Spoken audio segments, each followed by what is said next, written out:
अगले 3 दिनों तक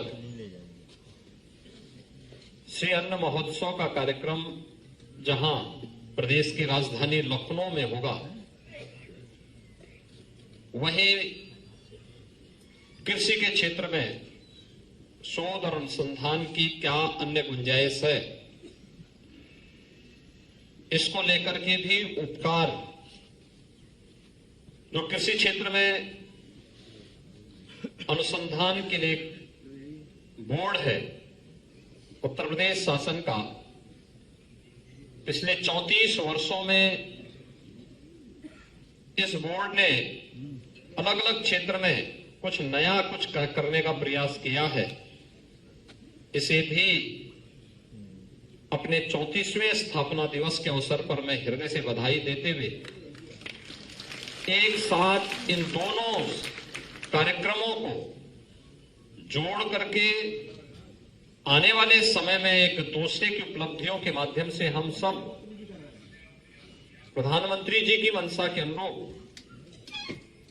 कृषि और कृषि अनुसंधान के क्षेत्र में उत्तर प्रदेश के अन्नदाता किसानों के जीवन में व्यापक परिवर्तन का हम माध्यम बनाएंगे। यह श्री अन्न महोत्सव इस दिशा से एक मील का पत्थर साबित होगा।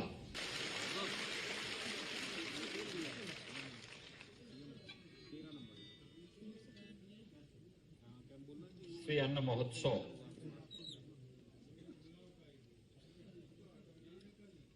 उत्तर प्रदेश कृषि अनुसंधान परिषद के स्थापना दिवस के कार्यक्रम के अवसर पर आयोजित आज के समारोह में मंच पर उपस्थित प्रदेश शासन में मेरे मंत्रिमंडल के वरिष्ठ सहयोगी, प्रदेश के कृषि और कृषि शिक्षा विभाग के मंत्री श्री सूर्य प्रताप शाही जी, सूक्ष्म लघु और मध्यम उद्यम विभाग के मंत्री श्री राकेश सचान जी, कृषि विभाग के राज्य मंत्री श्री प्रदीप सिंह ओलख जी, उत्तर प्रदेश कृषि अनुसंधान परिषद के अध्यक्ष कैप्टन विकास गुप्ता जी, उत्तर प्रदेश के कृषि उत्पादन आयुक्त श्री मनोज कुमार सिंह जी, श्री संजय कुरवाल जी, डॉक्टर देवेश चतुर्वेदी जी, आज के इस समारोह में उपस्थित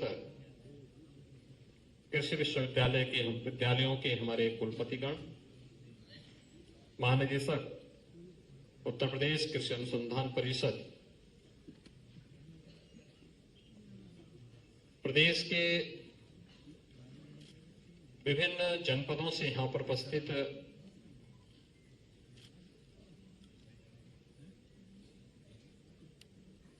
सभी एफपीओस, कृषि विज्ञान केंद्र के प्रभारीगण, प्रगतिशील हमारे अन्नदाता किसान और अन्य उपस्थित भाइयों बहनों, मैं सबसे पहले कृषि विभाग को अंतर्राष्ट्रीय मिलेट वर्ष 2023 के उपलक्ष्य में उत्तर प्रदेश मिलेट पुनरुद्धार कार्यक्रम के अंतर्गत इस श्री अन्न महोत्सव के लिए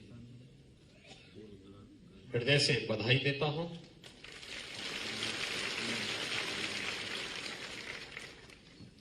अगले 3 दिनों तक श्री अन्न महोत्सव का कार्यक्रम जहां प्रदेश की राजधानी लखनऊ में होगा,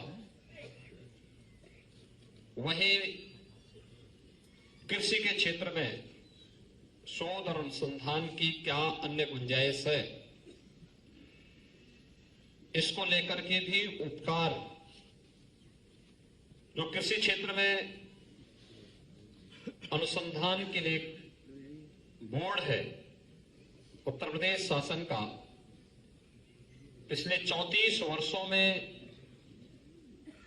इस बोर्ड ने अलग अलग क्षेत्र में कुछ नया कुछ करने का प्रयास किया है, इसे भी अपने 34वें स्थापना दिवस के अवसर पर मैं हृदय से बधाई देते हुए एक साथ इन दोनों कार्यक्रमों को जोड़ करके आने वाले समय में एक दूसरे की उपलब्धियों के माध्यम से हम सब प्रधानमंत्री जी की मंशा के अनुरूप कृषि और कृषि अनुसंधान के क्षेत्र में उत्तर प्रदेश के अन्नदाता किसानों के जीवन में व्यापक परिवर्तन का माध्यम बनाएंगे। यह श्री अन्न महोत्सव इस दिशा से एक मील का पत्थर साबित होगा। भाइयों बहनों, हम सब इस बात को जानते हैं कि देश के अंदर छठे सातवें दशक तक, पिछली सदी के छठे सातवें दशक तक बहुत अच्छी मात्रा में प्रदेश और देश के अंदर मोटे अनाज का उत्पादन होता था। और अगर आप कहें तो हमारे दैनिक जीवन का लगभग आधा अन्न श्री अन्न के रूप में होता था। आज से नहीं, प्राचीन काल से ही, वैदिक काल से ही श्री अन्न का महत्व रहा है।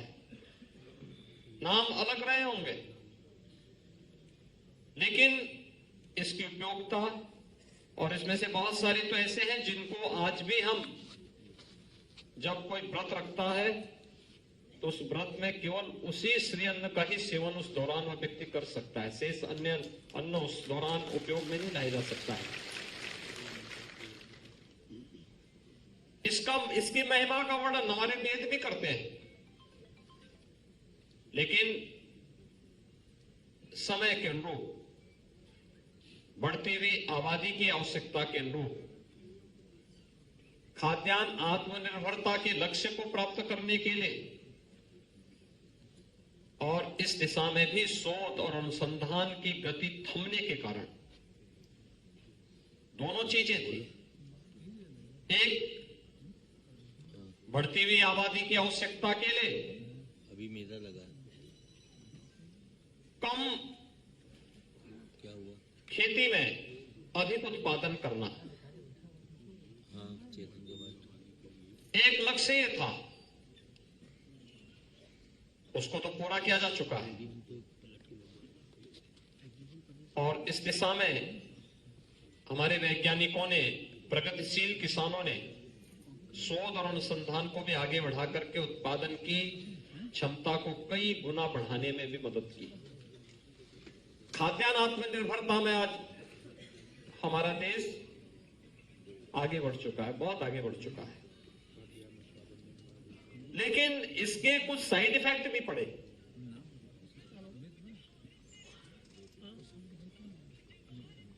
हम सब इस बात को जानते हैं, पंजाब के अंदर एक ट्रेन ही चल गई कैंसर ट्रेन के रूप में।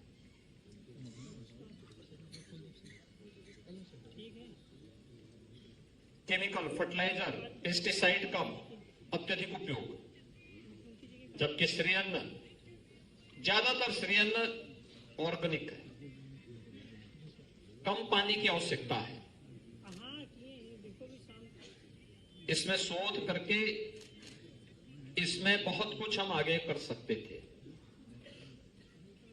कैसे कम क्षेत्र में उत्पादन को बढ़ाया जा सकता है, कैसे ज्यादा लंबी फसल है तो उसको थोड़ा सा छोटा करके उत्पादकता को बढ़ाने में हम कैसे सहायक हो सकते हैं, फसल को तैयार होने में लगने वाला समय को कम करने में कैसे मदद की जा सकती है। ये बहुत सारी चीजें थी जिसमें आज नए शोध को आगे बढ़ाने की आवश्यकता है। हम सब आभारी हैं प्रधानमंत्री मोदी जी के, जिन्होंने एक पक्ष ये दिया कि आज कम से कम पिछले 3 वर्ष के अंदर, मैं इस बात को दावे के साथ कह सकता हूं कि लगभग हर परिवार के यहां एक आइटम अब श्री अन्न का बनना प्रारंभ हो गया है, या उसके भोजन का एक पार्ट श्री अन्न बन चुका है, वो किसी न किसी रूप में उसको स्वीकार किया है। और दूसरी तरफ मैं भारत के और खासतौर पर प्रदेश के उन संस्थाओं का, बहनों का और माताओं का मैं हृदय से आभारी हूं जिन्होंने इसमें भी नई नई आइटम बनाना शुरू किया है।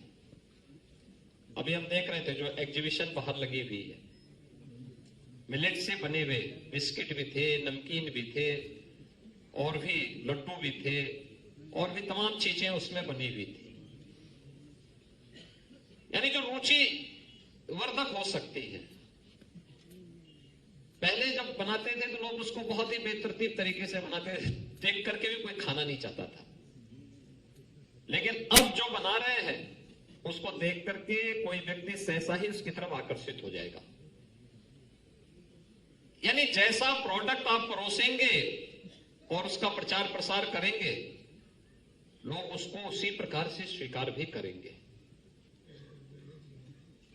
और मुझे लगता है कि वह अब इस दिशा में जो प्रयास प्रारंभ हुआ है उसी को ध्यान में रख करके आज यहां पर बहुत सारे इस फील्ड में जो कार्य करने वाले संस्थान हैं, कृषक उत्पादक संगठन है, एफपीओस है, जिनको आज यहां पे सम्मानित किया गया। ऐसे 35 चयनित कृषक उत्पादक संगठनों ने उत्तर प्रदेश के अंदर मिलेट के प्रमाणीकरण और उसके बीज उत्पादन और प्रोत्साहन के लिए कार्य किया है। इसके लिए उनको 4 लाख रुपए की सहायता यहां पर प्रदेश शासन की ओर से उन्हें उपलब्ध कराया जा रहा है। मैं इन सभी का हृदय से अभिनंदन करता हूं और उनके प्रति अपनी शुभकामनाएं देता हूं। कृषि विज्ञान केंद्रों ने भी मिलेट प्रसंस्करण के लिए कुछ कार्य प्रारंभ किए हैं। कुछ ने बहुत अच्छे काम प्रारंभ किए हैं, कुछ को यहां पर नए तरीके से उन्हें उपकरण आदि के लिए भी सहायता दी जा रही है। 95 लाख रुपए प्रति कृषि विज्ञान केंद्र, 5 ऐसे कृषि विज्ञान केंद्रों को आज यहां पर इस सहायता प्रदान की गई है, जिसमें कृषि विज्ञान केंद्र झांसी है, ललितपुर है, बांदा है, हमीरपुर है और गाजीपुर है। इन्हें 95 लाख रुपए प्रति कृषि विज्ञान केंद्र, यह उन्हें सहायता मिलेट के प्रसंस्करण केंद्र स्थापित करने के लिए यह सहायता यहां पर उपलब्ध कराई गई है। प्रदेश के अंदर कुछ हमारे कृषक उत्पादक संगठन एफपीओस और केवीके कुछ ऐसे हैं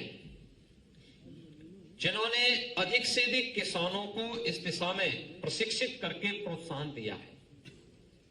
उनको भी आज यहां पे सर्टिफिकेट उपलब्ध करवाए गए हैं और पीओएस मशीन के माध्यम से भी, जो आपने देखा होगा पिछले 2 वर्ष से हम लोग मिनी किट उपलब्ध करवा रहे हैं, मिलेट के मिनी किट। और मैं तो इस मामले में ये भी कहूंगा, मैंने कृषि विभाग से गत वर्ष भी कहा था, मैंने कहा था अगर हम बीज के किट उपलब्ध करा रहे हैं,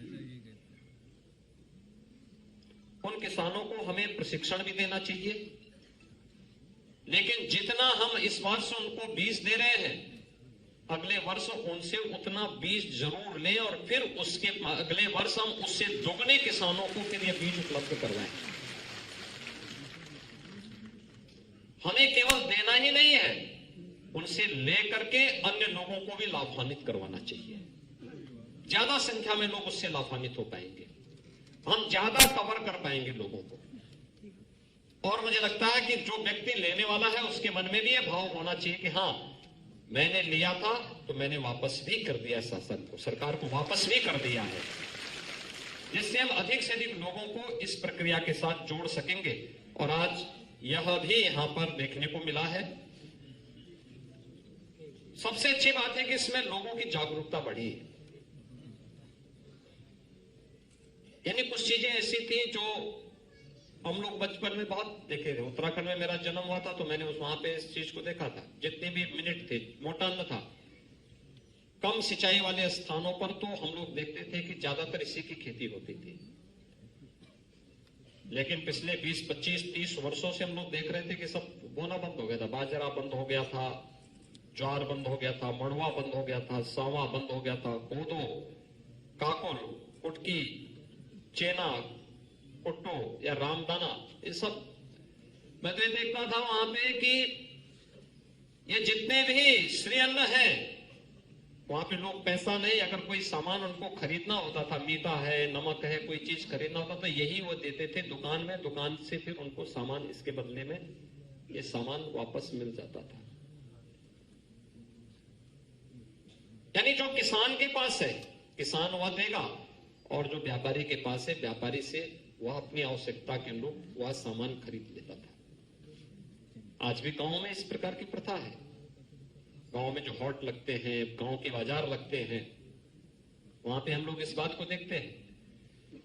गांव की अर्थव्यवस्था कैसे आगे बढ़ती है, वह इसका एक बेहतरीन उदाहरण था।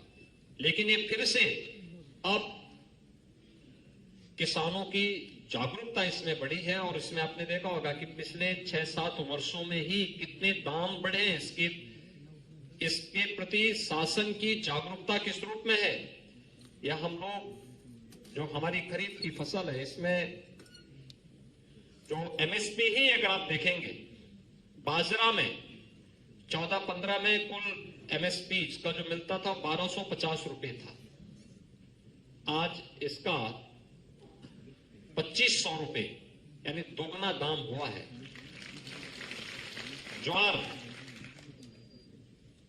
इसकी कीमत 2014-15 में थी 1530 रुपए प्रति क्विंटल, और आज इसके दाम है 3180 रुपया, यानी 1650 रुपए अधिक इसके दाम बढ़े हैं।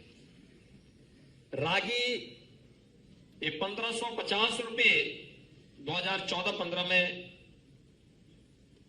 इसके दाम थे, और आज है 3846 रुपए, यानी 2296 रुपए अधिक इसमें प्रति क्विंटल दाम मिल रहा है। ऐसे मकई में 1310 रुपए प्रति क्विंटल था 2014-15 में, आज है 2090 रुपया। मूंगफली 4000 रुपए प्रति क्विंटल था, आज है 6377 रुपए प्रति क्विंटल। और उड़द 4350 रुपए से बढ़कर के आज 6950 रुपए, यानी 2600 रुपए प्रति क्विंटल की बढ़ोतरी हुई है, जिसमें किसान सीधे सीधे लाभ प्राप्त कर सकता है। अब इसमें सभी लोग मिलकर के काम करें। मैंने देखा हमारे कृषि विश्वविद्यालयों ने रुचि ली, तो कृषि विज्ञान केंद्र यानी कृषि विश्वविद्यालयों ने रुचि ली, तो कृषि विज्ञान केंद्रों में काफी सुधार हुआ है। नहीं तो 2014 तक, 2017 में जब सरकार हमारी बनी थी, हम लोग देखते थे कि बामुश्किल 1 दर्जन भी कृषि विज्ञान केंद्र उत्तर प्रदेश में ऐसे नहीं थे जिनको हम देख सकते थे। वे बंजड़ भी उनके सामने शब्द कहना बेकार था। लेकिन आज ज्यादातर कृषि विज्ञान केंद्र अच्छा कार्य कर रहे हैं, और एक नई प्रतिस्पर्धा उनमें खड़ी हुई है। मैं इसके लिए अपने कृषि विश्वविद्यालयों का हृदय से अभिनंदन करूंगा कि जो चारों हमारे राज्य की कृषि विश्वविद्यालय है, इन्होंने इस दिशा में अच्छा प्रयास किया है, और उन्होंने रुचि ली, एक कुछ नया करने का प्रयास किया है। और मैंने इसीलिए कृषि विभाग से कहा है कि उपकार जैसी संस्था का भी हमें उपयोग करना चाहिए। कृषि विश्वविद्यालय, उपकार और केवीके, ये सभी मिलकर के कार्य करेंगे तो कोई कारण नहीं कि प्रदेश के अंदर 3 करोड़ किसानों के लिए हम लोग बेहतरीन शोध और अनुसंधान के साथ अच्छी क्वालिटी के बीच, अगर प्रोसेसिंग सेंटर के लिए भी पैसा सरकार दे रही है, हमने हर केवीके में और हर कृषि विश्वविद्यालय में हम लोगों ने इस बारे में पहले से कहा है। मंडी समिति से भी पैसा दिया है, विभाग से भी पैसे देने की बात की है। ये इस बात के लिए कहा है किसानों को जितनी सुविधा दी जा सकती है, जैसे ऑर्गेनिक प्रोडक्ट है या नेचुरल फार्मिंग के जो प्रोडक्ट है, जितने भी ऑर्गेनिक प्रोडक्ट हैं, इनके सर्टिफिकेशन के लिए हर कृषि विज्ञान केंद्र में और हर कृषि विश्वविद्यालय में हम लोग लैब्स स्थापित करते हैं। कम पैसे में ये लैब्स स्थापित हो सकती है। थोड़ा प्रयास कर लेंगे, हमारे कृषि वैज्ञानिक आगे आ जाएंगे, वहां पे स्थापित हो सकती है। मिलेट के शोध और वहां पे अनुसंधान के लिए हम विशेष व्यवस्था वहां पर कर लें, थोड़ा सपोर्ट कर लें, ये अपने आप तेजी के साथ अपनी दौड़ते हुए दिखाई देंगे, क्योंकि उनकी रुचि का विषय है, वे इस फील्ड में अच्छा कार्य कर सकते हैं। और ये सभी में बेहतर समन्वय होना, और फिर इन समन्वय के माध्यम से इनके द्वारा समय समय पर स्टडी, अगर 9 प्रदेश के अंदर क्लाइमेटिक जोन है, कौन सी क्लाइमेटिक जोन पे कौन सी फसल हो सकती है, कहां दलहन का है, कहां तिलहन का है, कहां पे ज्वार बाजरा के लिए है, क्योंकि ज्यादातर मोटे अनाज उन क्षेत्रों में पैदा होंगे जहां पे प्रदेश के अंदर कम सिंचाई की सुविधाएं हैं या ऊंचे क्षेत्र है। उसके अनुरूप फिर हम उसको चिन्हित करें, उस प्रकार के बीज समय पे उपलब्ध करवाने की, बीज के प्रोसेसिंग की व्यवस्था भी, जिससे किसान को समय पे उपलब्ध हो सके। और उत्तर प्रदेश तो इस दिशा में बहुत अच्छी दिशा में कार्य कर सकता है। बहुत अच्छी उर्वरा भूमि उत्तर प्रदेश की है, जहां जल की पानी की आवश्यकता, वहां पर्याप्त मात्रा में आपके पास जल उपलब्ध है। लेकिन जहां नहीं है वहां पे कौन सी फसल उपयोगी हो सकती है, कहां दलहन के लिए उपयोगी है, कहां तिलहन के लिए है, कहां अन्य फसलों के लिए जो उपयोगी हो सकता है। अगर ये सभी मिलकर के कार्य करना प्रारंभ कर लेंगे, हम बहुत अच्छा परिणाम दे सकते हैं। मैं भी बाहर था एग्जीबिशन में, एक सज्जन अपने गले में तख्ती तान करके कह रहे थे, साहब हम गायों से परेशान है। तो मैंने कहा इसका मतलब आप प्राकृतिक खेती नहीं करते हैं।